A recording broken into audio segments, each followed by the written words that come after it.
Él vendrá otra vez por ti,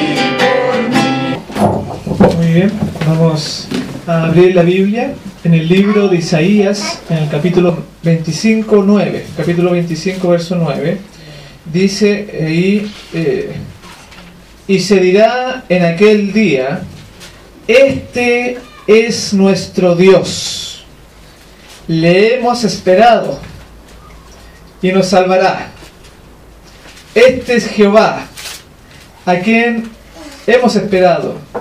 Nos gozaremos y nos alegraremos en su salvación. Ahí está nombrando el momentos antes de la segunda venida.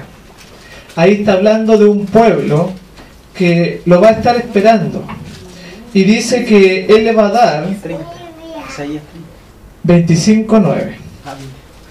Y Él dice que le va a dar la salvación. Esos somos nosotros. En estos momentos estamos esperando, estamos vigilando, estamos nosotros apercibidos, diciendo cada día que pasa, cada año que pasa, cada sábado que pasa, preparándonos. Y para aquellos que no saben, este es un evento el más grandioso en la historia del mundo, de la humanidad. La segunda venida. Y aunque a veces el mundo nos envuelve, lo que hemos hecho hoy, y que todavía falta, ¿no?, porque todavía no termina este día, es en preparación para encontrarnos con nuestro Dios. No nos va a pillar el Señor viendo películas feas, por ejemplo, ahí. No nos va a pillar por ahí pensando en cómo pasar la jarana, cómo ir a una discoteca. No nos va a pillar así el Señor, nos va a pillar preparados para cuando Él venga, porque es tremendo. Dice, entre las oscilaciones de la tierra, cuando Él venga, la llamarada de los relámpagos y el fragor de los truenos, el Hijo de Dios llama a la vida a los santos dormidos. Dirige una mirada a las tumbas de los justos, de aquellos que hicieron su voluntad, los que guardaron la ley de Moisés, ¿no? Esos son los justos.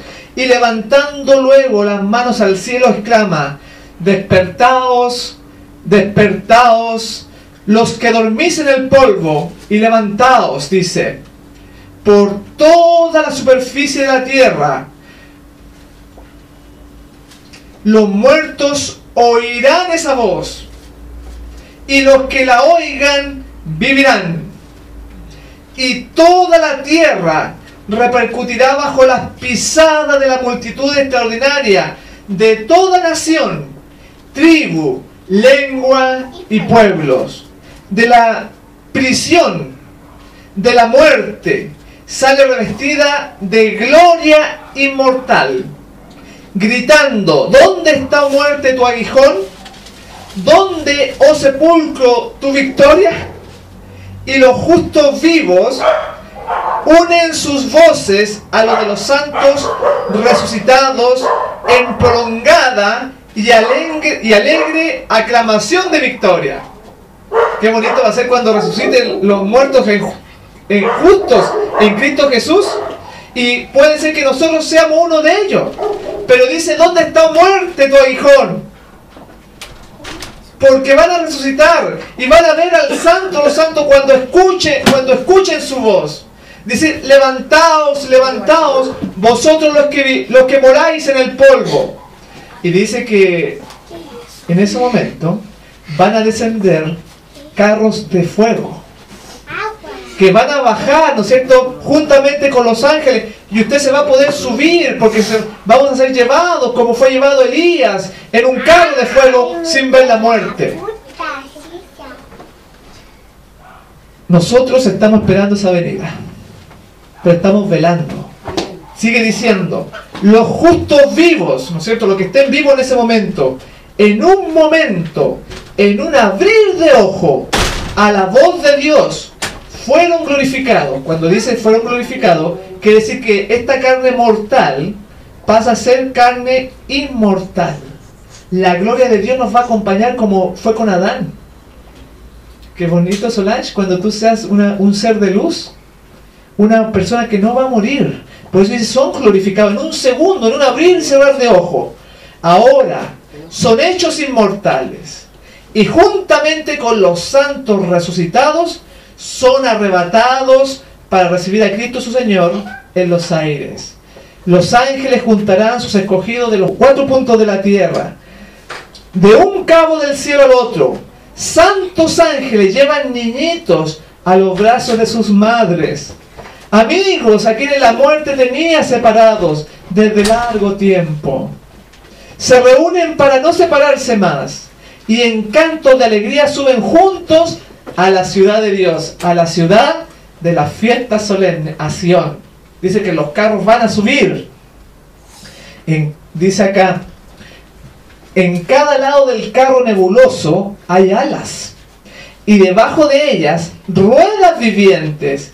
Y mientras el carro asciende, la rueda gritan santo, y las alas al moverse gritan santo, y el cortejo de los ángeles clama, santo, santo, santo es el Señor Dios, el Todopoderoso. Y los redimidos exclaman, aleluya, mientras el carro se adelanta hacia la nueva Jerusalén, la santa ciudad. Así que estamos velando nosotros en estos momentos. He aquí, este es nuestro Dios. Le hemos esperado y Él nos salvará. Así que podemos tener esa confianza, podemos dormir tranquilos. Podemos, aunque vengan terremotos, aunque venga hambre sobre el mundo, aunque venga un nuevo gobierno mundial, aunque pase lo que pase, podemos estar tranquilos. Porque lo estamos esperando y Él nos salvará. Pero siempre el Señor nos va a ir revelando. Día tras día, aún en la eternidad, nos va a ir enseñando cosas, misterios de su amor. Y lo que vamos a seguir estudiando hoy día es justamente parte de cómo Él nos salva, de las profundidades de su mente al crear un plan tan maravilloso para que nosotros podamos llegar a esos momentos cuando nos subamos a este carro de fuego, cuando los seres, los ángeles luminosos los vamos a poder ver, cuando los justos resucitados se levanten de las tumbas, glorificados, inmortales. Imagínense ver una persona que es inmortal. En el Salmo 20, verso 1, encontramos que el pensamiento para entender el amor de Dios, tenemos nosotros que estudiar necesariamente el santuario. Y antes de que lleguen estos momentos gloriosos, hay una promesa. Dice en el 20, verso 1 y 2. Jehová te oiga en el día del conflicto. El nombre del Dios de Jacob te defienda. Te envíe ayuda desde el santuario y desde Sión te sostenga. Ahí apareció Sión nuevamente, la ciudad de la fiesta solemne. Dice que Él va a mandar ayuda desde Sión. Va a mandar ayuda desde donde está Él en estos momentos en el santuario intercediendo, donde está realizando la intercesión en el lugar santísimo en este gran día de la expiación que estamos viviendo. Ahora en el Salmo 63, en el versículo 2, va a ampliar esta idea. Aquí cuando David, siendo perseguido, cuando su fe estaba siendo probada, dice ahí, verso 1, Dios mío, de madrugada te buscaré. Mi alma tiene sed de ti. Mi carne anhela en tierra seca y árida, donde hay aguas, para ver tu poder y tu gloria, así como he mirado en el santuario. Dice acá que David ve la gloria, ve el poder de Dios cuando Él le ha visto en el santuario. ¿Dónde vamos a encontrar nosotros el ver a Dios con poder y gloria? En el santuario. Y eso es lo que vamos a estudiar hoy día, cómo se manifiesta ahí los grandes sucesos históricos, las pautas que marca, por ejemplo, cuando Jesús estuvo en la cruz colgando, dice, consumado es.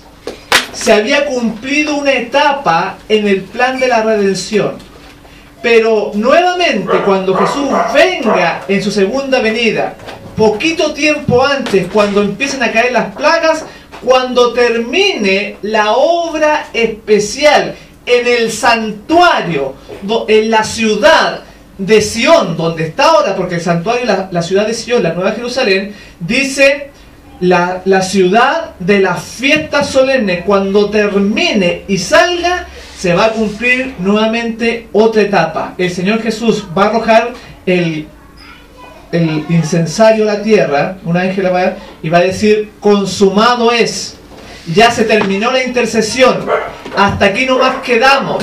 Ya el que fue salvo va a ser salvo por la eternidad. El que, bienvenida hermana, bienvenida. El que es injusto va a ser injusto por la eternidad. Ya no va a haber más tiempo. Y entonces nos acercamos a ese momento tremendo en la historia del mundo.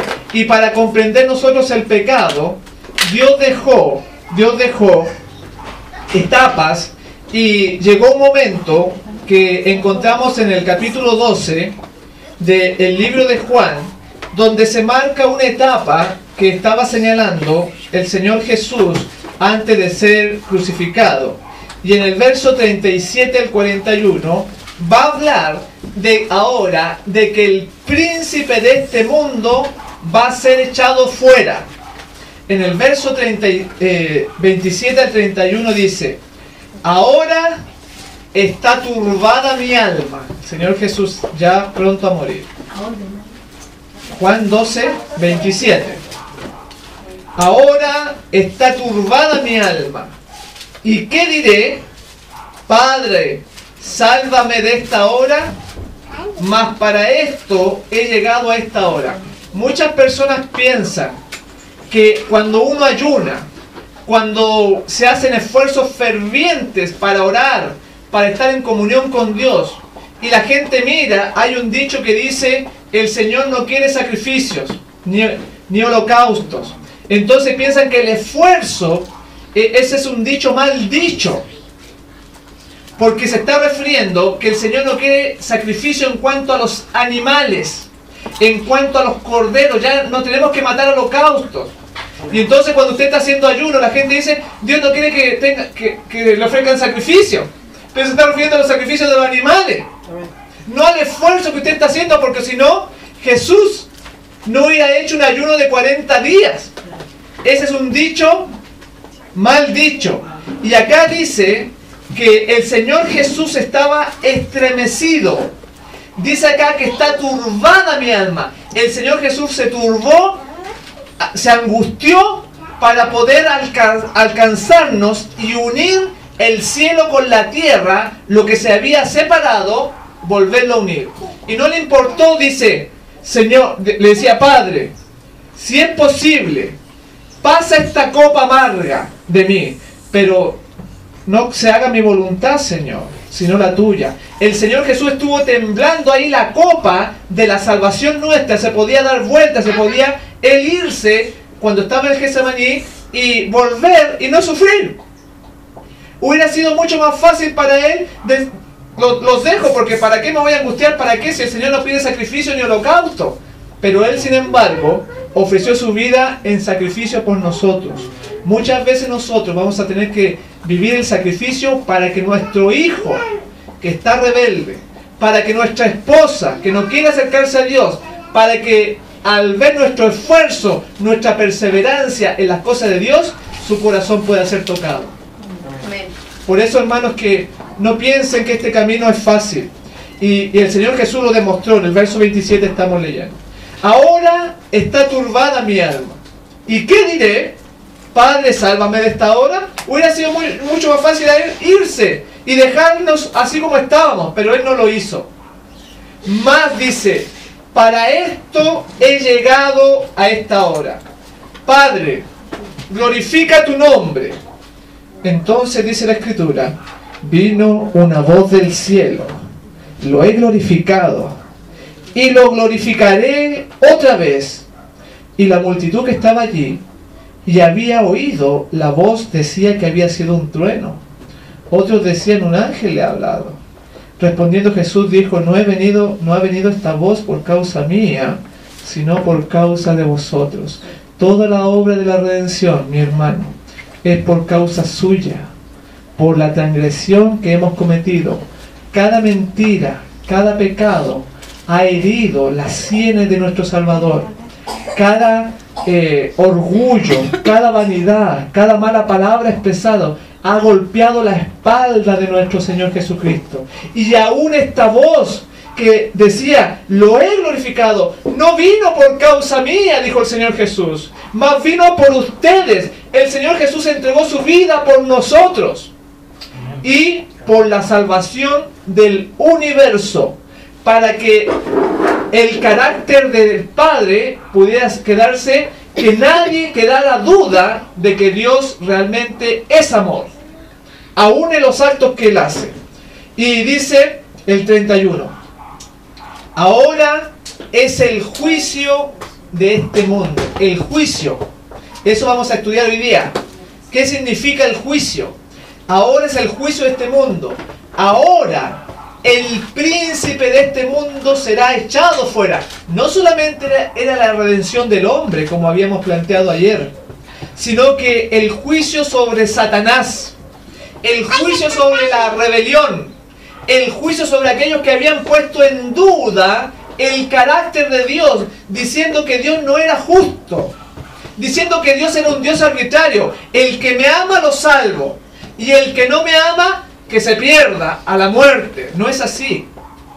Eso es lo que incluso muchos cristianos hoy en día tienen el pensamiento de que Dios es un Dios tirano. Aquel que lo ama lo salva, le da la vida, y aquel que no lo ama, bueno, que te pierda, te van a caer las plagas, ¿no? Te van a caer las maldiciones. No es así. El carácter de Dios va a ser dado a conocer. Por ejemplo, habíamos dicho de que David era un adúltero y necesitaba morir, porque la paga era el adulterio. Cuando él se mete con Betsabé y es un asesino, manda a matar a Urías, la ley decía que tenía que ser apedreado y ser muerto. ¿Por qué no fue muerto David? ¿Y por qué Satanás no fue excluido? Si David era un pecador, David era un hombre asesino. ¿Por qué Satanás sí es excluido y David no es excluido? Ustedes saben que el pecado de David recayó ¿sobre quién? Sobre su hijo. Murió, ahí está la muerte, murió el hijo que él amaba, fue muerto. El fruto de ese adulterio, la paga la recibió el hijo. Por eso que el pecado, uno tiene que tener cuidado con los pecados, sobre todo si son de adulterio, de fornicación, de la transgresión del sábado. Tenemos otro caso, el de Salomón. 1000 mujeres, vean ustedes, de Salomón, que había tenido la sabiduría infinita, gastando su energía a diestra y a siniestra, sexualmente hablando. ¿Y por qué entonces Dios condena al pagano del África que nunca ha escuchado a Dios y se pierde, y Salomón se salvó? Cualquiera podríamos decir, cuestionar la misericordia divina. A Moisés, que cometió un solo pecado, la palabra de Dios dice, por cuanto has pecado, polvo eres y en polvo te convertirás. Entonces Moisés, según Satanás, no merecía vivir eternamente, y ahora ustedes saben que Moisés hace rato que está en el cielo, que resucitó, fue uno de los primeros en resucitar casi. ¿Por qué Dios perdonó a Moisés y a un pecador que cometió pecados menores se pierde? O sea que Dios es parcial. O sea que Dios a los que quiere salva y a los que no quiere los destruye. Esta duda entró en la mente de los ángeles, y quizás en su corazón y en su mente no tenga respuesta esta pregunta. Pero vamos a ver que va a llegar un momento que estas preguntas van a quedar aclaradas. Y hasta Satanás, hasta los ángeles que no han caído, dice, porque delante de mí se doblará toda rodilla y toda lengua confesará que Dios es el Señor, que Jesús es el Señor, es el Dios eterno, justo y santo. Y para eso, la obra de Jesús es una obra universal. Como dijimos, no era solamente el propósito de Dios salvar al hombre, no era solamente eso. Era demostrar de que reconciliar al cielo, no solamente reconciliar a los hombres. Vamos a ver algunos textos. Colosenses capítulo 1, ahí por inspiración nos va a presentar que realmente Él iba a reconciliar no solamente la tierra, no solamente el hombre. En el capítulo 1, en el verso 20 al 22 dice así: por medio de Él, reconciliar consigo todas las cosas, así las que están en la tierra como las que están ¿dónde? ¿Dónde dice ahí? En los cielos. O sea, iba a reconciliar la humanidad a la raza de Adán, pero además acuérdense que Dios tenía un gran problema, que es la rebelión que se estaba originando, digamos, en el cielo por Satanás.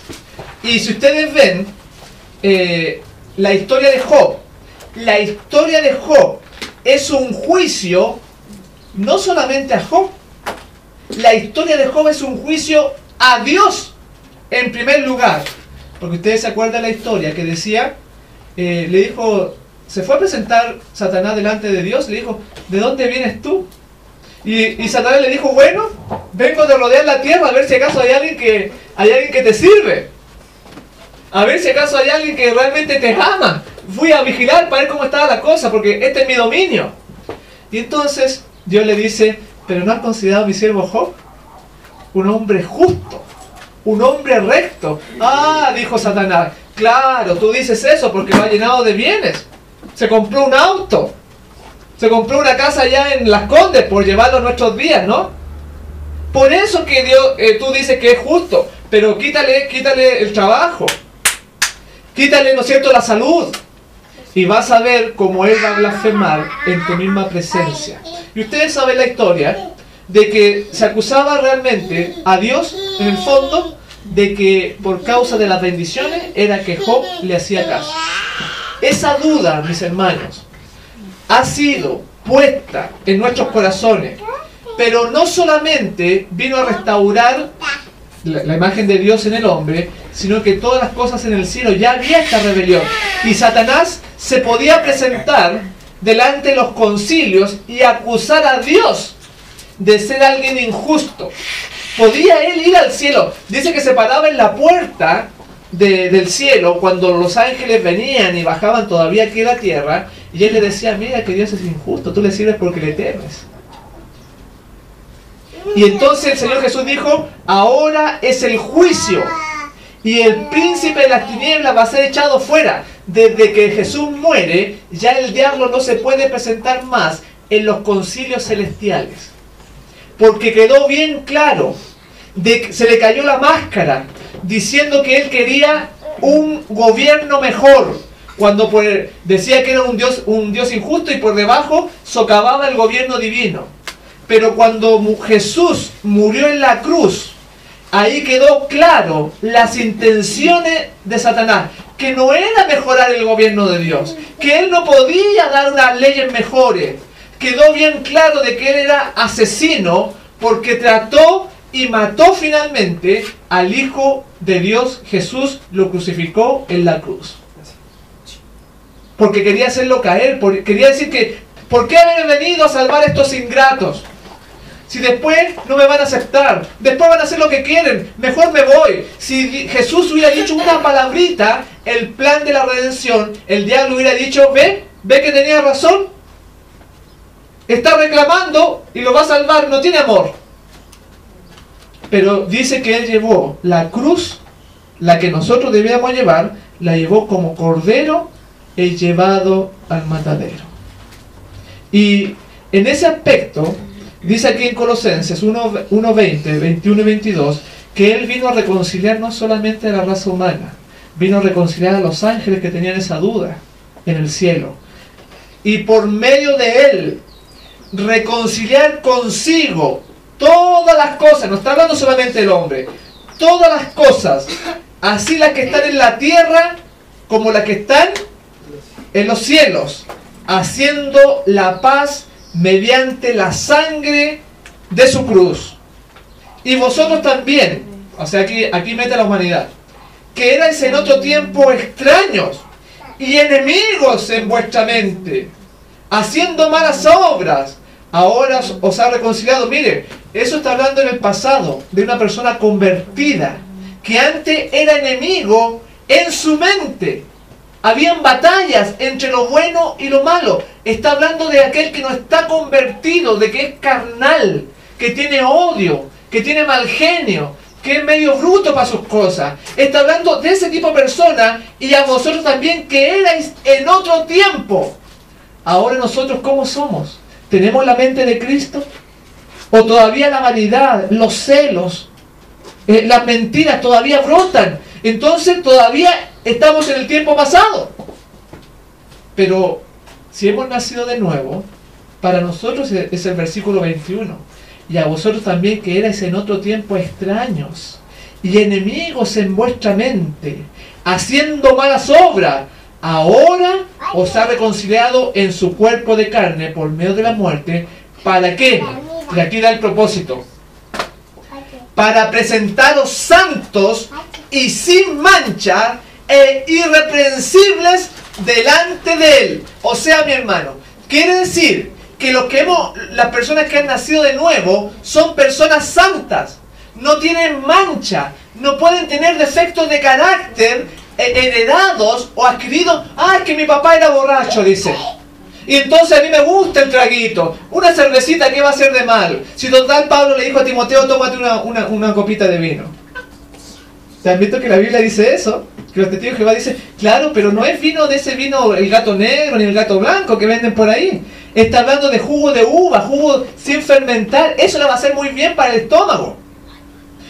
Ah, es que mi padre, ¿no es cierto? En mi familia tenemos un muy mal ejemplo. Mi padre era homosexual, y porque era homosexual yo también salí homosexual. Acá está presentando de que la sangre de Cristo nos va a hacer a nosotros santos y sin mancha e irreprensibles delante de Él, delante del Padre. Y eso es lo que Dios tiene como meta para cada uno de los que estamos aquí. Un carácter que el diablo no puede decir, no, mira, pero ve, que es celoso, ve, mira, que le gusta el dinero, no puede entrar al reino de los cielos. No es así, hermano. Tenemos que vencer con la ayuda de Dios todo pecado, toda tendencia heredada o cultivada, que hemos aprendido malos hábitos acá. Tenemos que desarraigarlos, porque para eso murió Jesucristo y nos hace una nueva criatura, una nueva persona. El viejo hombre queda enterrado y sale Jesucristo en nosotros. Así que, para responder estas acusaciones, tenemos nosotros que ir al santuario y ver la bondad de Dios y el plan maravilloso y lo que significa verdaderamente este día de expiación que está concluyendo. Ustedes saben que en Levíticos 4, por ejemplo, se ofrecen las ofrendas. Cuando la persona era muy pobre, tenía que llevar al santuario, tenía que llevar un par de palominos, un par de... Bueno, los judíos en Nueva York, los judíos americanos, ellos matan gallinas, porque no tienen tórtola allá en Nueva York. Pero al sacerdote, cuando pecaba el sacerdote, el sumo sacerdote, cuando pecaba, tenía que llevar un toro. Tenía que llevar un becerro, un animal más grande, porque el pobre que cometía un pecado cualquiera, tenía que llevar dos pichones, dos palomitas, ¿no es cierto? Los judíos, como dije, llevan gallinas y las matan. Porque el que es religioso tiene más responsabilidad que el mundano. Nosotros. Y sobre todo los que enseñamos acá. Nuestra vida tiene que ser sin tacha.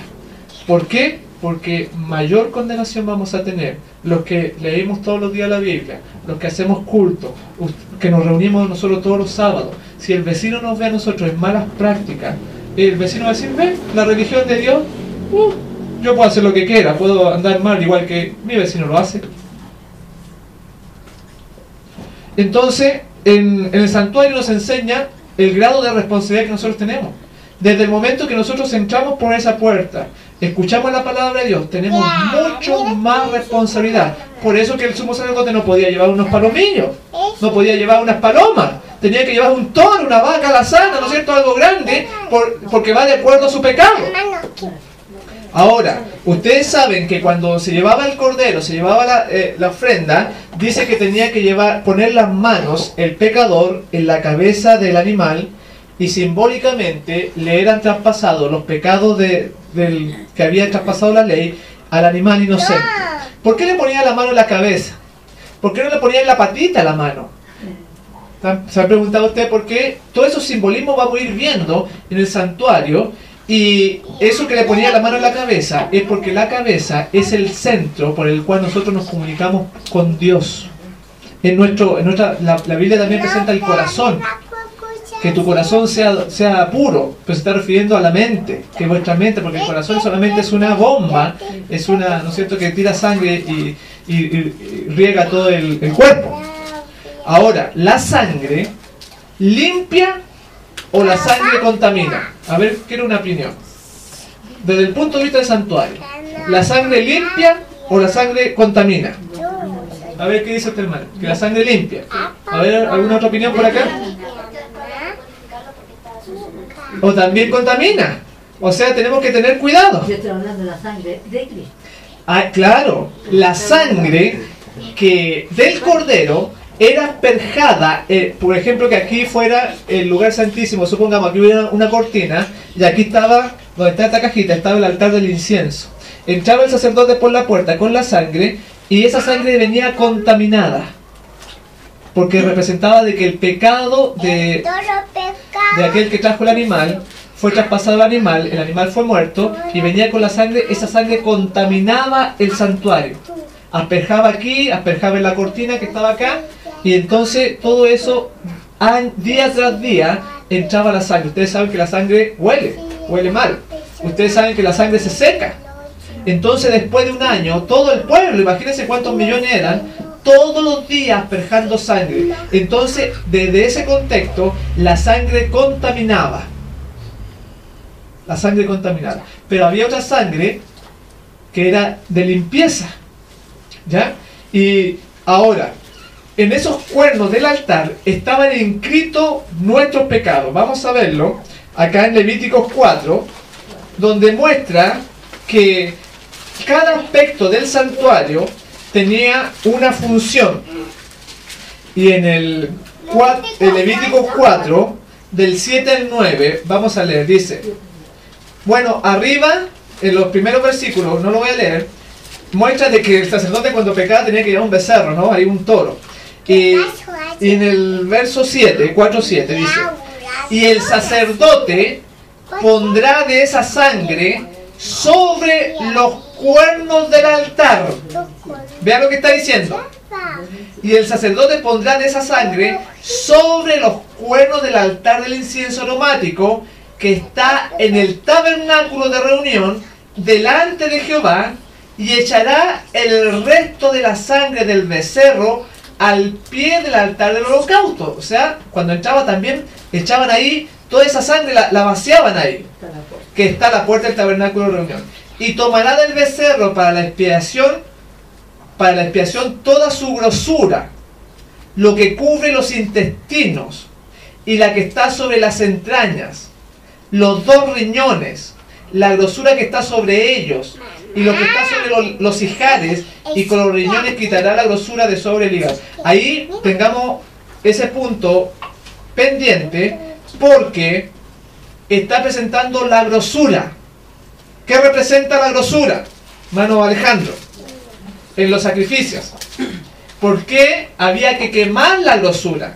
La grasa, ¿no es cierto? El sebo, que no es bueno tampoco para comer. ¿Por qué se tenía que quemar? ¿Alguien sabe? Porque la grosura que era quemada, era sacada, representa el pecado. Era el pecado literalmente, era un símbolo, y entonces había que... ¿Por qué estoy diciendo esto? Porque después va a hablar de la grosura. Vamos a llegar a un texto donde habla de la grosura, y ustedes van a entender por qué los impíos van a ser sacrificados.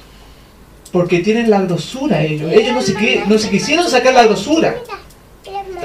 El sacrificio nos representa a Cristo, pero también nos representa a su pueblo. Por eso que cuando el animal se llevaba, había un tipo de sacrificio que le sacaba la espaldilla, el sacerdote le metía el cuchillo ahí en la parte dorsal, ¿no es cierto? Y le sacaba la carne y miraba adentro.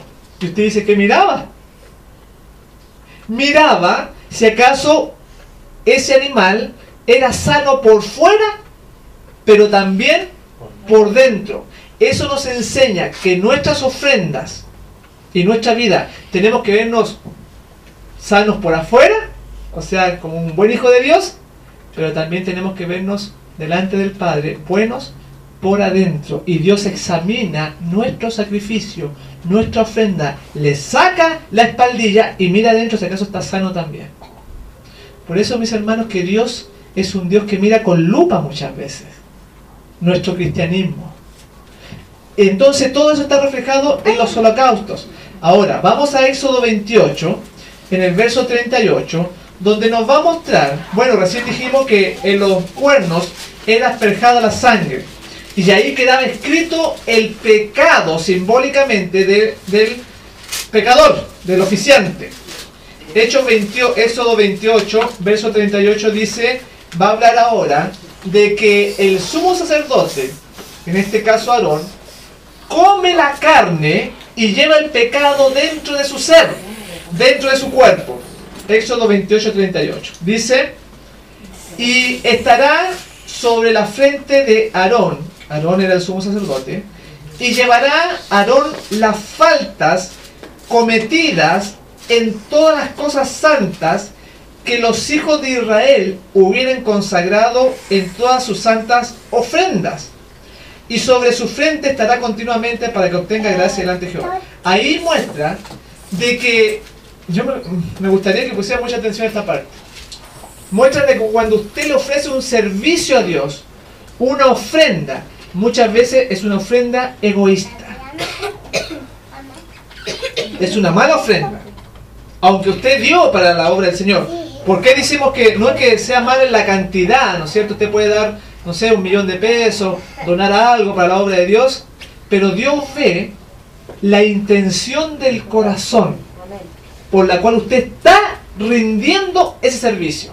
Y cuando Dios sabe que usted lo dio por miedo, o lo dio para lucirse, o lo dio por vanidad o por orgullo, ese pecado, porque es un pecado, acá está nombrando, de la ofrenda, lo va a llevar el sumo sacerdote en su cuerpo. Esto nos enseña que hay dos tipos de manera como el pecado era trasladado al santuario. Uno era a través de la ofrenda de la sangre y otra era a través del sacerdote o el sumo sacerdote que lleva el pecado en su cuerpo. Por eso que hay otra ofrenda donde se comía la carne. Y en esa carne pasaba a ser parte del sacerdote. Eso nos enseña dos aspectos de Jesús en el plan de la salvación. Jesús cuando muere nos perdona con su sangre, es llevada la sangre, el pecado en la sangre, ahí en el sacrificio. Pero también Jesús cuando estuvo en el Getsemaní llevó el pecado en su cuerpo. Ahí no estaba siendo crucificado. Si no hubiera sido por un ángel que se le apareció y lo fortaleció cuando él decía, Padre, si es necesario, si tú puedes pasar esta copa delante de mí, pásala, Señor, pero que no se haga mi voluntad sino la tuya. En ese momento estaban siendo puestos todos los pecados desde hasta el día de hoy y lo que viene hasta cuando Jesús venga. Cuando nosotros mentimos, robamos, engañamos, ese pecado estaba siendo puesto en Jesús en ese momento.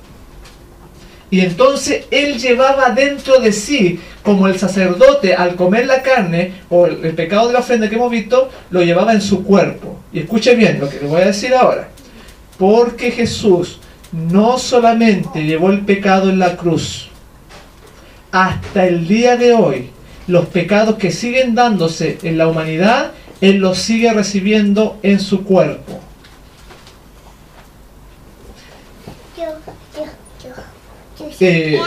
Por eso que al entender la expiación, nos vamos a dar cuenta que solamente al finalizar la expiación, el sacerdote era limpio, era, ¿no es cierto?, regenerado, era acepto, porque también por el sacerdote había que presentar una ofrenda.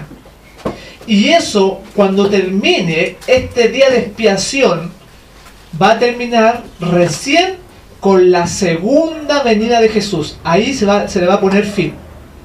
Cuando Jesús abandone como sacerdote que está en la Nueva Jerusalén, está en la ciudad de Sion, está intercediendo, Él está llevando los pecados de la humanidad y presenta esos pecados delante del Padre con su propia sangre.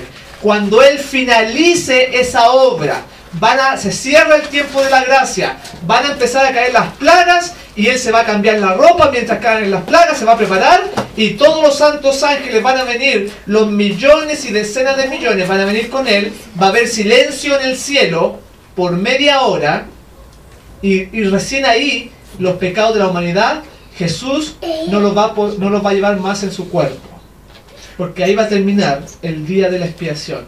Por eso que cuando uno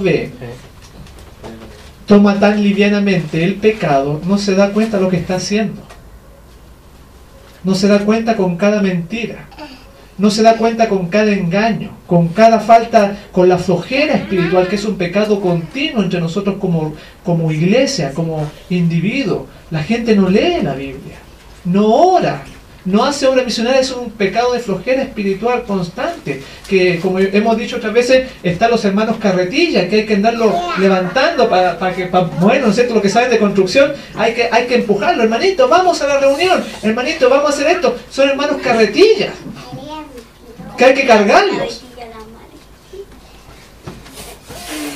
Ahora, vamos a leer Levítico 20, verso 3. Estamos entendiendo la naturaleza del pecado y por qué este día de la expiación. Estamos haciendo el preámbulo para entrar de lleno a esto tremendo que es este plan maravilloso. Y en el capítulo 20, en el verso 3, habla lo siguiente. El verso 2, para que comprendamos la naturaleza del pecado, el 2 y el 3. Dirás asimismo a los hijos de Israel: cualquier varón de los hijos de Israel o de los extranjeros que moran en Israel, que ofreciere a alguno de sus hijos a Moloc, está hablando de la iglesia, cuando nosotros caemos, a alguno de sus hijos a Moloc, de seguro morirá. El pueblo de la tierra lo apedreará. Y aquí viene el versículo que queremos llegar, el 3.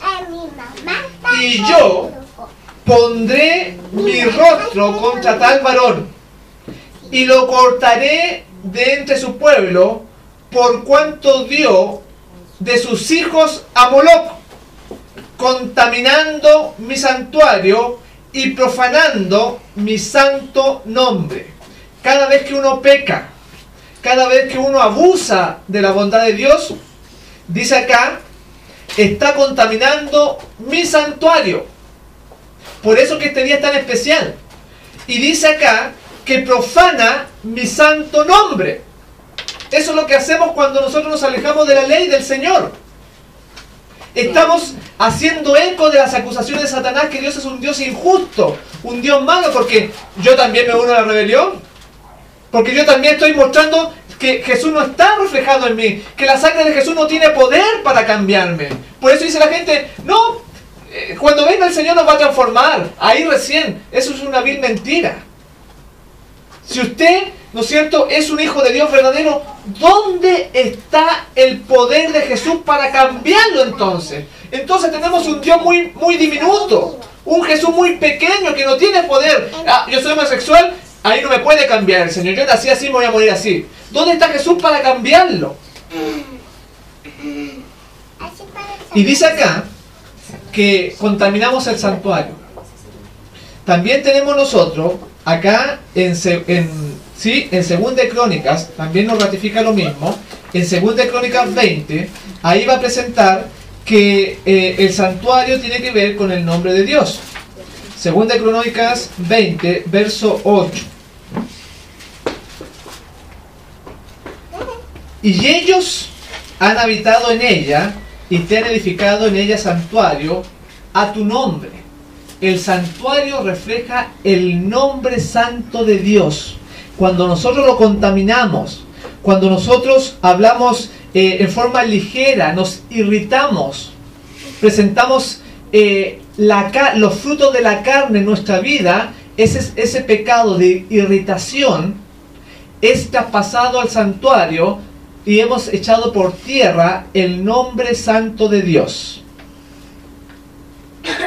Ezequiel 23, verso 38, va a hablarnos más profundamente ahora el Señor. En Ezequiel 23 dice así, versículo 38 y 39. Dice, escuche bien, porque esto es para la iglesia, para nosotros que decimos ser cristianos. Dice así, aún esto más me hicieron, contaminaron mi santuario en aquel día y profanaron mi día sábado. Nosotros cuando hablamos de negocios en el día sábado, cuando hablamos de cosas que no corresponden, estamos transgrediendo, porque dice, no hablando tus propias palabras, ¿no es cierto? ¿Se acuerdan? Estamos hablando de nuestras propias palabras en día sábado. De eso está hablando de nosotros que somos creyentes. Aún estas cosas me hicieron, dice Jehová el Señor. Contaminaron mi santuario en aquel día y profanaron mis días sábados. Pues, habiendo sacrificado sus hijos a sus ídolos, entraban en mi santuario el mismo día para contaminarlo. Y he aquí, así hicieron en medio de mi casa. ¿Cuántas veces hemos peleado en día sábado? ¿Cuántas veces hemos pecado en día sábado y nos presentamos en el santuario? Así nomás, con una cara de pedernal. Dice acá, el mismo día para contaminarlo, entraba en el santuario. De eso está hablando. Cuando nosotros pecamos, ese santuario está siendo contaminado. Hasta el día de hoy, bueno, nosotros hemos tenido un año ya de gracia que se nos ha perdonado, por la fe lo creemos, pero ahora comienza un nuevo año. Y debemos nosotros tomarle el peso de que si nosotros persistimos en algún pecado, en un defecto de carácter, vamos a estar contaminando nuevamente y echando el nombre de Dios a tierra, porque el nombre de Dios está en él. Ahora, en este día de expiación, se presentaban dos machos cabríos, uno para sacrificio y el otro para perdición. Dijimos ayer que en el santuario era, en realidad, todo el año se estaban metiendo los pecados ahí, se estaban metiendo pecado tras pecado, pecado confesado, pecado arrepentido, era inscrito en los cuernos del altar. Y que en el último día se hacía limpieza, borrón y cuenta nueva. Pero vamos a ver que en Levítico 16, Levítico 16, nos habla de una experiencia para entender cómo es el asunto de este borramiento que se hacía una vez al año. En Levítico 16, versos 15 y 16, voy a hacer una pregunta primero. ¿Qué pecados eran llevados al santuario? ¿Los pecados de Israel o los pecados de cualquiera? De los impíos, de los paganos. ¿Qué pecado se llevaba al santuario?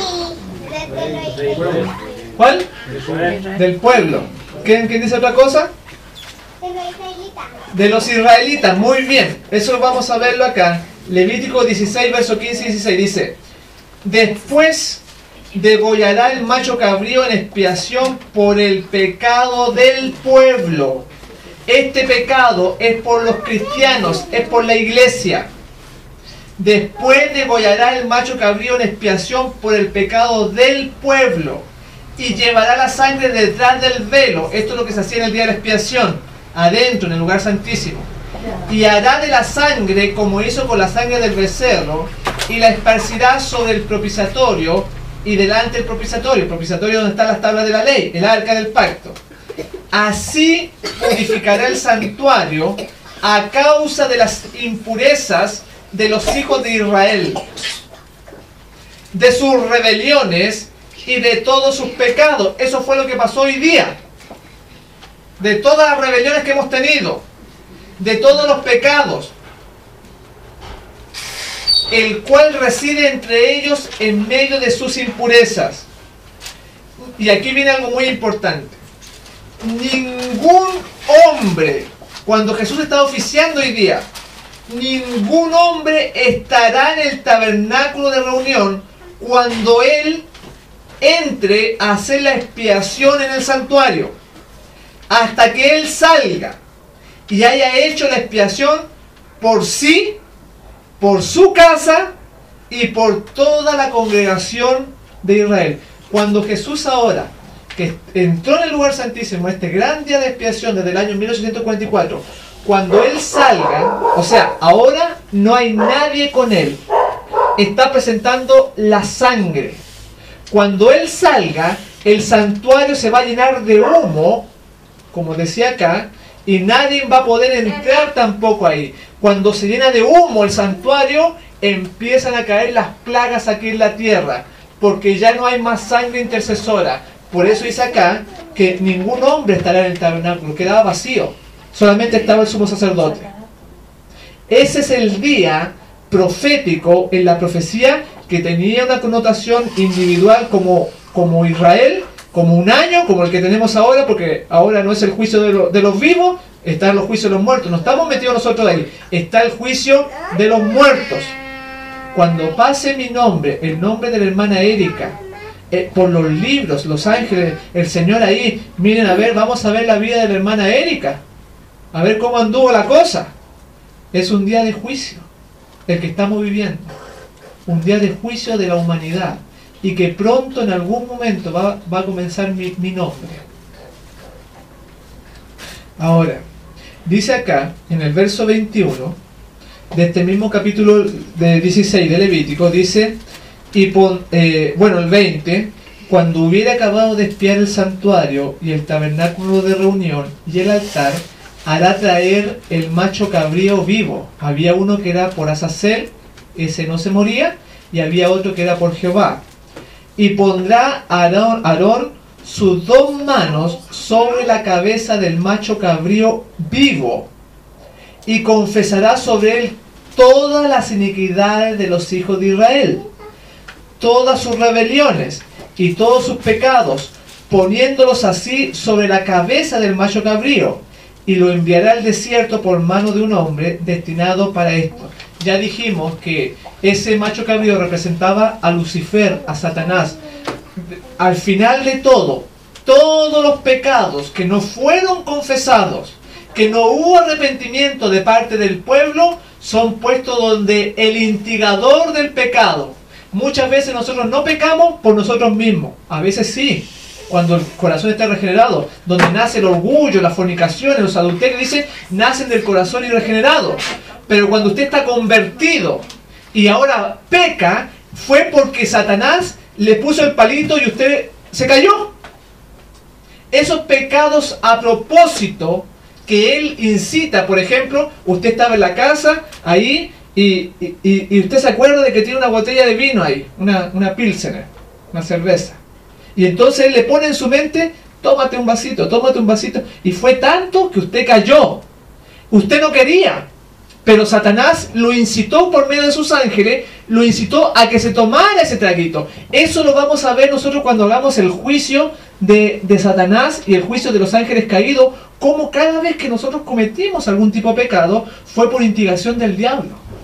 Entonces, ese tipo de pecado van a ser puestos sobre Azazel y va a ser llevado al desierto. Él es el autor y consumador, es el padre de maldad, el padre de pecado.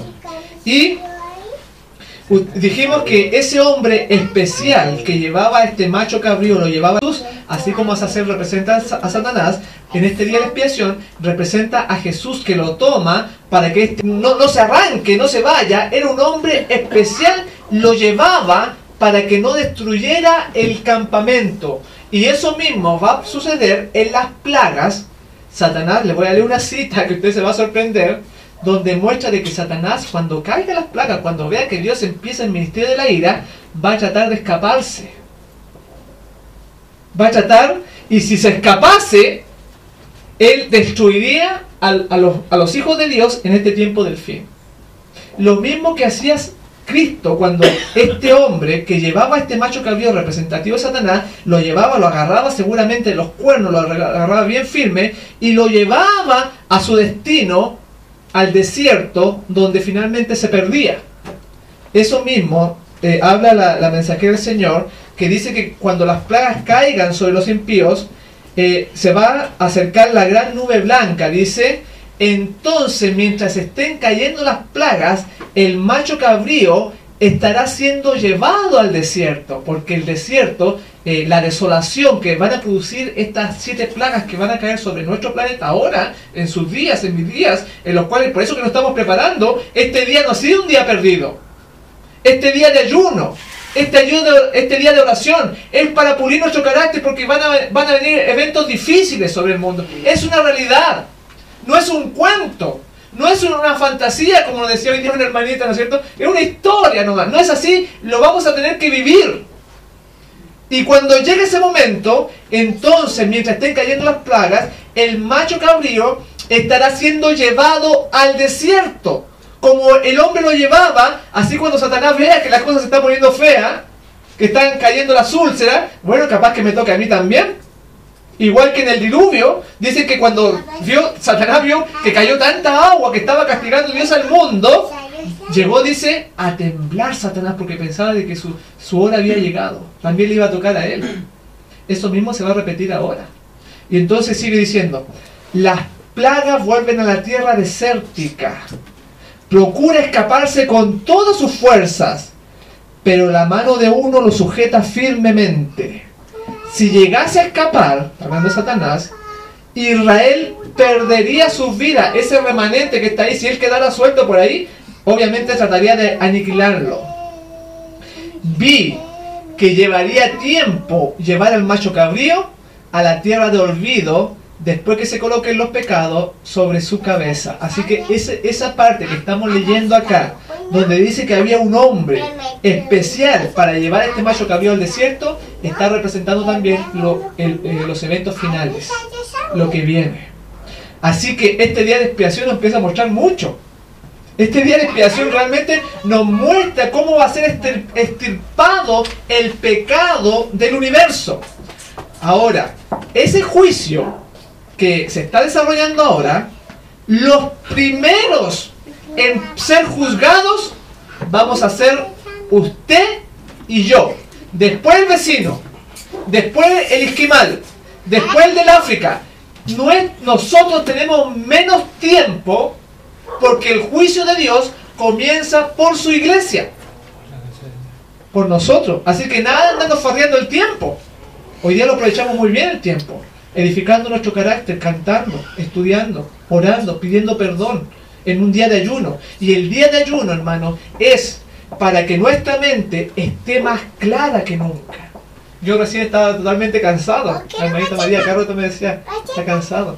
Pero fíjense que aún en este ayuno que ya podíamos haberlo terminado, siempre pasa lo mismo, como el Señor aclara la mente para explicar la palabra de Dios. Siempre es así. No ha sido un tiempo perdido. Cuando nosotros dejamos de comer, la digestión se detiene, la energía que se requería para procesar los alimentos era sacada del cerebro. El cerebro absorbe la energía y se va al estómago. Y por eso que cuando uno predica, por ejemplo, a las 3 de la tarde, después del almuerzo, porque nosotros allá teníamos las reuniones todo el día y a veces nos tocaba predicar después del almuerzo, los hermanos andan todos durmiendo, andan todos cabeceando, porque la comida le sacó la energía y nos da sueño, igual que en la playa, usted come, ¿no es cierto? Le da sueño. Entonces el ayuno es para tener la mente despierta, para captar todo lo que el Señor nos quiere revelar. Estamos limpios por dentro, con toda nuestra fuerza mental. 1 Corintios 6, que está al ladito también, va a señalarnos ahí, desde el verso 1 al 3. ¿Osa alguno de vosotros, cuando tiene algo contra otro, ir a juicio delante de los injustos y no delante de los santos? Nosotros no tenemos que demandar a nadie. No tenemos que ir a los tribunales, porque la venganza es de Dios si alguien nos ha ofendido. ¿O no sabéis? Y aquí viene lo importante. Verso 2. ¿O no sabéis que los santos, vean, los redimidos, o no sabéis que los santos han de juzgar al mundo? Y si el mundo ha de ser juzgado por vosotros, soy indigno de juzgar cosas muy pequeñas, ¿O no sabéis que hemos de juzgar a los ángeles? ¿Cuánto más las cosas de esta vida? Nosotros vamos a juzgar a los ángeles. Vamos a juzgar al mundo. Como dijimos hoy en día, dijimos, ¿qué pasaría si en el cielo, cuando venga Jesús, nos vamos a la Nueva Jerusalén, encontramos a una prostituta y a una ramera? Y decimos, ¿cómo esta llegó aquí? Si toda la vida vendía su cuerpo ahí por dinero. Y este que hacía la obra misionera lo busco y no lo encuentro. Entonces, ¿Dios es justo o no es justo? Este que no lo merecía está. A lo mejor nosotros que ante el vecino nos ve que todos los sábados hacemos reuniones y nos vestimos de corbatita, bien elegante, y después el vecino se salva y está en el cielo y no lo encuentra por ningún lado. Entonces, pero yo los veía que se reunían todos los sábados. Entonces Dios es injusto porque mira esto que parecían tan santos. El juicio va a revelar por qué una persona se salvó y por qué otra persona que parecía buena se perdió. Por eso que cuando vimos el caso de David, el caso de Salomón, el caso de Moisés, todos esos casos nos va a quedar bien claro en la mente de que Dios procedió en forma justa y correcta. Al que se fue al cielo y al que se perdió merecía perderse, y al que se salvó merecía salvarse. Nos va a quedar claro, no vamos a tener duda en la mente. La aseveración de Satanás de que Dios es un Dios parcial, que a uno les cae bien, los salva, y a otro que no los quiere, se perdieron, va a quedar echada por tierra. Y durante esos 1000 años vamos a juzgar a los ángeles caídos.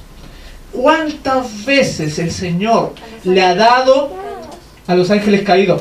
¿Cuántas veces el Señor le ha dado oportunidad a usted en su vida para arreglar su vida, su carácter? ¿Cuántas veces? ¿Cuántas veces al vecino se le ha golpeado la puerta? Se le ha llevado un volante. Hoy día la tecnología, por internet, por radio, por televisión, puede escuchar la palabra de Dios y no quiere, y no quiere, y no quiere. Ahí vamos a abrir los libros y nos vamos a dar cuenta, tal día le golpeé la puerta y no quiso. Otro día la hermanita María decía, una persona allá le cerró la puerta en la cara. Todas esas cosas vamos a ir viendo. Y a lo mejor una prostituta, una ramera, una persona que se vendía su cuerpo, a lo mejor lo veíamos en la calle, pero una semana antes se arrepintió, por ejemplo. Y de corazón aceptó a Jesús y cambió su vida, abandonó el vicio. Esa persona se salvó. Ahí vamos a entender de que el Dios que tenemos nosotros es un Dios justo.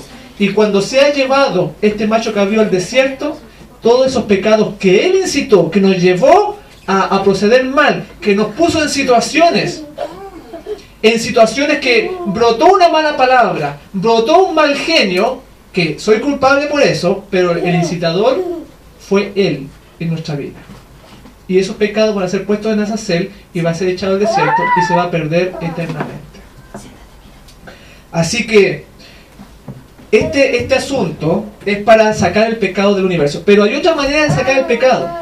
Aquellos que no fueron puestos los pecados sobre Satanás, que nacieron de mi propio corazón y de que no me arrepentí y me perdí. Hay otra manera de expiarlo. ¿Saben cómo? Con la muerte. Con la muerte misma.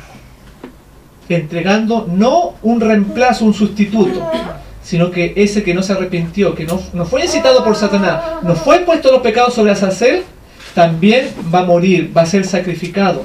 Cuando después de los 1000 años, cuando descienda la Nueva Jerusalén, afuera del campamento van a estar los impíos para tomar la santa ciudad. Van a decir ellos, vamos a la santa ciudad, ha descendido, estamos perdidos, sí, pero adentro de esa ciudad está el árbol de la vida. Tomémoslas. Y ahí ponen a gente como Hitler, ¿no es cierto? Como Napoleón Bonaparte, gente expertos en la guerra. Y ellos inventan nuevas armas y máquinas para tomar la Nueva Jerusalén. Y adentro están los redimidos. Y dicen, asaltemos la santa ciudad, porque adentro está el árbol de la vida. Entremos y comamos de ese árbol y vivamos en pecado para siempre. Y cuando dicen eso, dice que Jesús se levanta por sobre la ciudad y en vista panorámica les muestra todos sus pecados. Les muestra cada oportunidad que Él les dio para arrepentirse y ellos rehusaron esa oportunidad. Ojalá que nosotros no estemos ahí, en esos. Porque cada vez que el Señor nos llama, nos da la palabra, nos está rescatando, nos está dando un aviso para que nosotros cambiemos. Y cuando ellos ven sus pecados como en pantalla panorámica, ¿no? Mostrando como en pantalla gigante, mira, tú hiciste esto. Allá Anás y Caifás, cuando el Salvador les hablaba y ellos negaban al Salvador, dice que es un impostor. Hasta el diablo, mis hermanos, le va a mostrar toda la oportunidad que el cielo le dio. Cuando inició la rebelión, le suplicaba a Jesús a Satanás, cuando era Lucifer, no era Satanás todavía, le decía, vuelve, arrepiéntete, ¿no es cierto?, cambia tu vida. Y Satanás se puso orgulloso, dice, ¿qué van a pensar los ángeles de mí? Y ese orgullo, la vanidad, lo llevó a ponerse duro, se le van a presentar a él también. Cuando el Hijo amado caminaba sobre la tierra y veía las palabras de vida, y él en vez de compungirse su corazón, en vez de ablandarse, quería matarlo. Y va a llegar un momento que Satanás y los impíos van a reconocer que Dios era justo, porque le dio todas estas oportunidades para que cambiaran su vida. Y hasta Satanás va a doblar su rodilla con los impíos y va a decir, Señor, tú eres santo y eres justo. Y ahí dice Filipenses capítulo 2, entonces se doblará toda rodilla delante de mí, hasta la de Satanás. Y eso va a ser cuando termine la expiación, cuando le estén mostrando los pecados a ellos, porque dijimos hoy día que se va a hacer otro juicio, pero ahora un juicio para que ese grupo que no fue engañado por Satanás, que fue malo de por sí, de su corazón, vea en los libros por qué se van a perder, y ellos van a reconocer. Y ahí va a terminar el día de la expiación, va a caer fuego del cielo y los va a consumir a todos, y va a empezar la fiesta de los tabernáculos, el nuevo milenio, la nueva era verdadera, ¿no? La nueva etapa donde va a ser este planeta, como fue cuando hizo Dios a Adán y Eva, va a ser un Edén todo el planeta, no va a haber pecado, ni en el universo. Vamos a verlo esto, que van a ser sacrificados estos impíos. Ezequiel 39, ahí lo muestra esta tremenda palabra que vamos a leer aquí en Ezequiel, en el capítulo 39, nos va a enseñar de que hay un sacrificio también, pero de los impíos, no de los animales, ¿no es cierto? Los animales eran quemados, había un pecado que era sacado fuera y era quemado fuera del campamento. Eso también se aplica después del milenio. En Ezequiel 39, en el verso 17 al 20 dice así: y tú, hijo de hombre, así ha dicho Jehová el Señor, di a las aves de toda especie. Vean lo que va a suceder, porque esto está en el Apocalipsis también. 39, 17.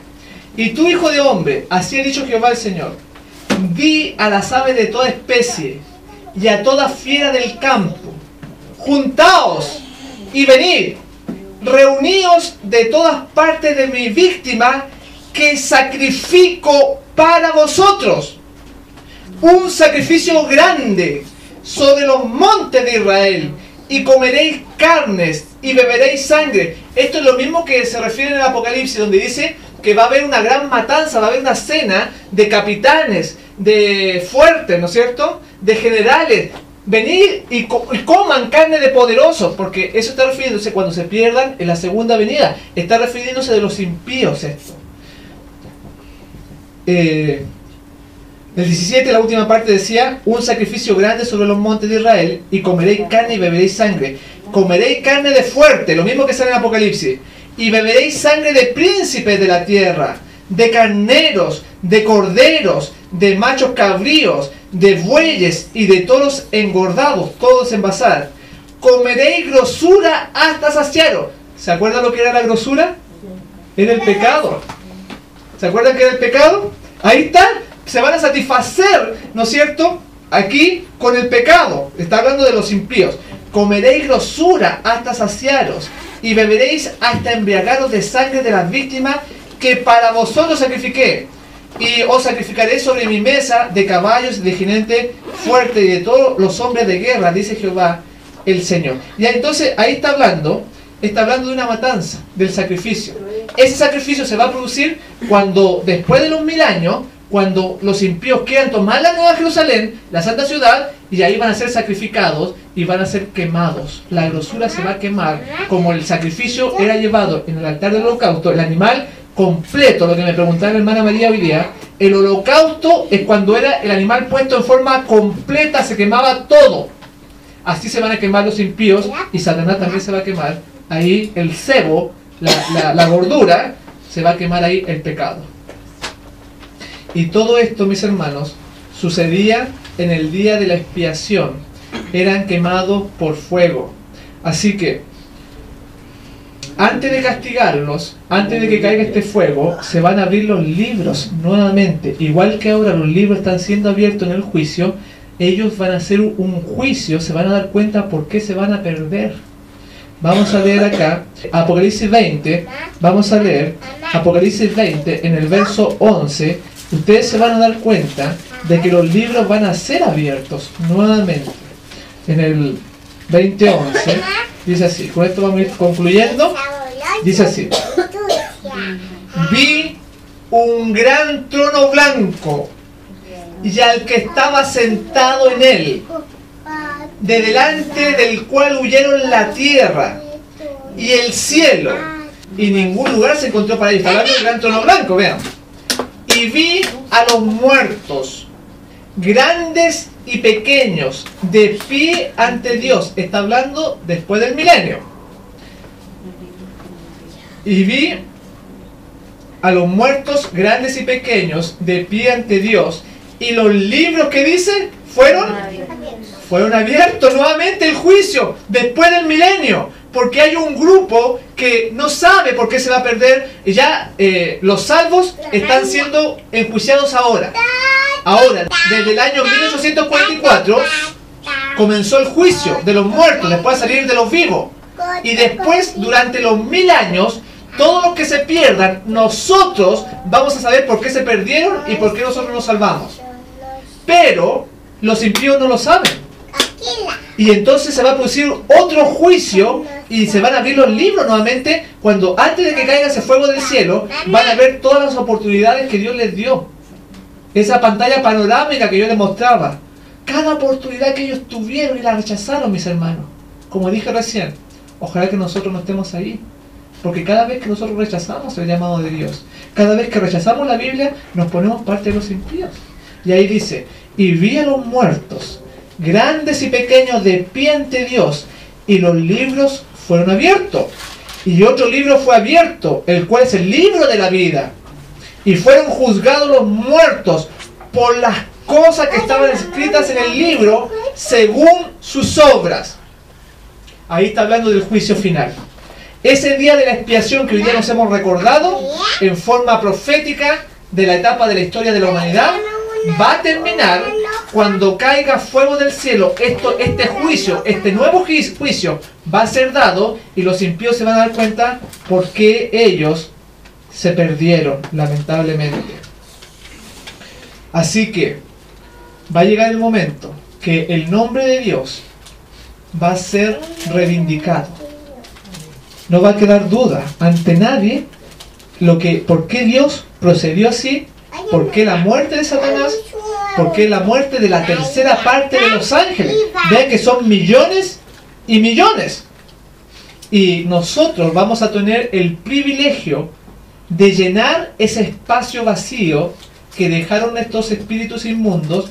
Al quedar muertos, van a ser llenados con los redimidos, y otra vez el equilibrio de Dios en el universo va a quedar perfecto. Porque hay un número de redimidos también. ¿Sabían ustedes que hay un número? Hay una cuenta.